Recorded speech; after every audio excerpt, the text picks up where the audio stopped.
Assalamualaikum warahmatullahi wabarakatuh. Kami dari kelompok 3 ingin menyampaikan materi tentang bisnis internasional. Perkenalkan, saya sendiri Rahelia Sudirman dengan rekan-rekan kelompok saya Elsa Berlian Azhari dan Fatma Idola.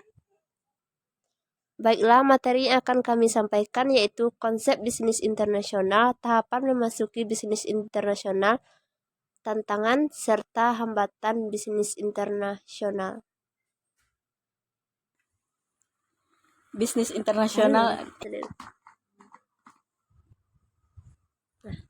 Bisnis internasional adalah transaksi bisnis antara beberapa pihak dalam lebih dari satu negara.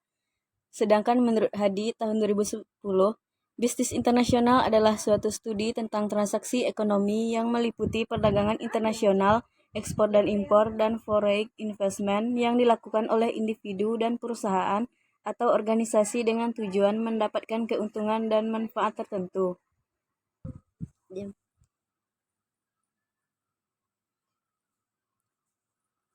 Berpijak dari pemikiran Adam Smith dan David Ricardo, standar perdagangan internasional menjelaskan bahwa perdagangan berlangsung berdasarkan perbedaan biaya oportunitas atau harga. Jokers 2020.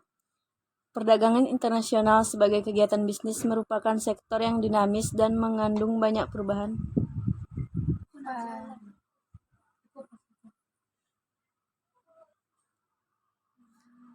Tahapan memasuki bisnis internasional.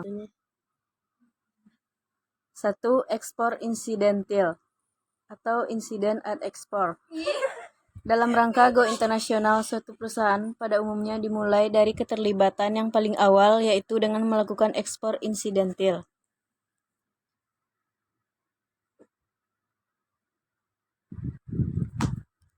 2. Ekspor aktif atau ekspor. Tahap terdahulu itu kemudian dapat berkembang terus dan kemudian terjalin hubungan bisnis yang rutin dan kontinu, dan bahkan transaksi tersebut makin lama akan semakin aktif.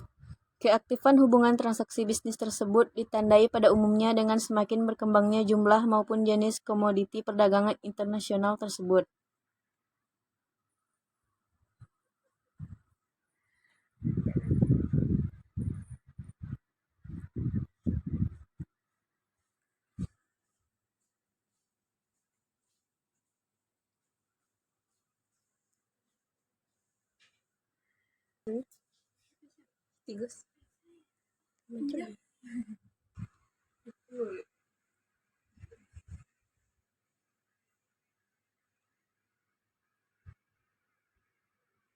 Yang ketiga yaitu penjualan lisensi.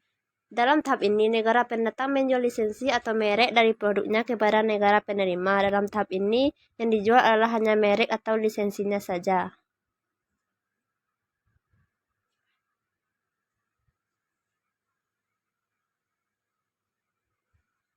Yang keempat yaitu franchising.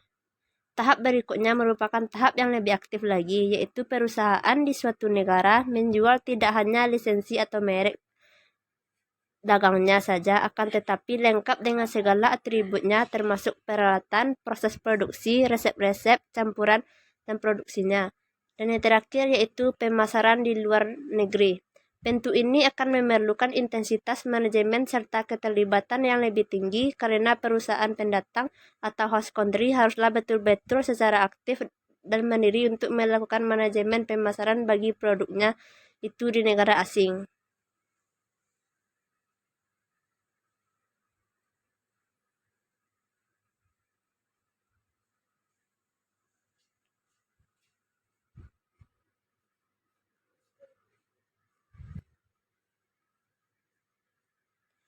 Baiklah, selanjutnya yaitu tantangan bisnis internasional.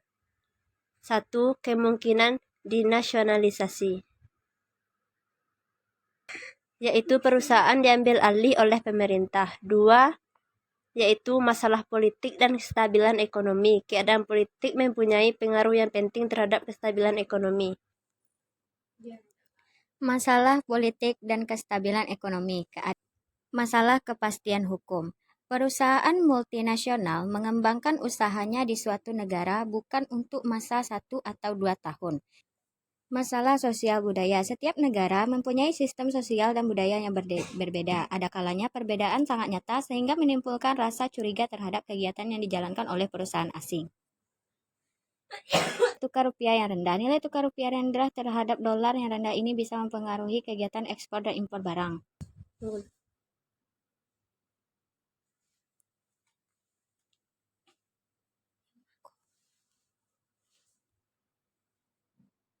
Sektor industri yang rentan. Beberapa faktor sektor industri di Indonesia juga masih rentan dan rapuh karena masih bergantung pada kegiatan impor bahan baku maupun bahan setengah jadi. 7. Perubahan perilaku konsumen. Perdagangan internasional juga bisa menyebabkan adanya perubahan perilaku konsumen. Sikap konsumen menjadi lebih selektif dalam memilih produk. Terjadinya persaingan pasar. Dan yang terakhir yaitu tarif bea cukai dan batasan perdagangan. Di sini merupakan pajak yang diberlakukan untuk barang. Hambatan bisnis internasional. 1. Perbedaan sumber daya alam. Setiap negara memiliki jenis serta jumlah sumber daya alam yang berbeda. Misalnya saja, Indonesia yang kaya akan sumber daya alam berupa minyak bumi, timah, batu bara, karet, serta jenis sumber daya alam lainnya. 2. Kualitas sumber daya manusia yang rendah. Rendahnya kualitas sumber daya manusia atau SDM suatu negara juga sangat menghambat perdagangan internasional. Negara dengan kualitas SDM yang rendah akan menghasilkan barang dan jasa yang berkualitas rendah pula. Kebijakan ekonomi dan politik internasional. Secara umum, setiap negara pasti melindungi